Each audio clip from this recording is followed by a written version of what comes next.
శ్మశానంలో ఆయన కూర్చోపోతే ఉగ్రభూతాలు వచ్చి ఓళ్ల మీద పడిపోయి ప్రజల్ని సత్కార్యాలు చెయ్యనివ్వవని అక్కడ కూర్చుని తాండవం చేసి వాళ్ళని కూర్చోబెడతాడు.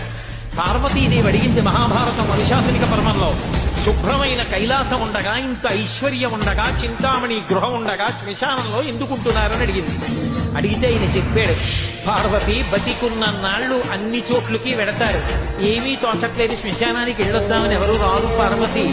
నేనంతవాణ్ణంటాడు, పొడుగ్గా ఉన్నానంటాడు, తెల్లగా ఉన్నానంటాడు, పండితుడంటాడు, పద్యాలు నాకు నోటికొచ్చంటాడు, ఉపన్యాసం చెప్పగలనంటాడు, నాకు పాటలు వచ్చంటాడు, నేను నాట్యం చేస్తానంటాడు, నేను అధికారినంటాడు, నా దగ్గర డబ్బు ఉందంటాడు, నేను పాట పాడగలనంటాడు. ఇన్ని ఉన్నాయనుకున్న వాడిలోంచి ఊపిరి బయటికి వెళ్ళిపోయిన తరువాత వాడిని తీసుకెళ్లి 4 కొత్త కర్రల మీద పడుకోబెట్టి చాప చుట్టి తాడు కట్టి పైన నూలు బట్ట కప్పి తీసుకొచ్చి అన్నీ తీసేసి కర్రల మీద పడుకోబెట్టి కాల్చేస్తుంటే జీవుడు లేచి నిలబడి పుర్రె పగిలిపోయిన తరువాత కన్న కొడుకు కూడా స్నానం చేసి వెళ్ళిపోతుంటే చీకటి పడిపోయాక, అయ్య బాబోయ్ చుట్టూ ఉగ్రభూతాలు, నా వాళ్ళన్న వాళ్ళు లేరు, వీళ్ళని నమ్ముకున్నాను, ఒక్కడు లేడని ఏడుస్తుంటే నేనున్నాను రా అని చెప్పడానికి నేను కూడా లేకపోతే చచ్చిన వాడు 1000 మాటలు చచ్చిపోతారని అక్కడ ఉన్నారు పార్వతి.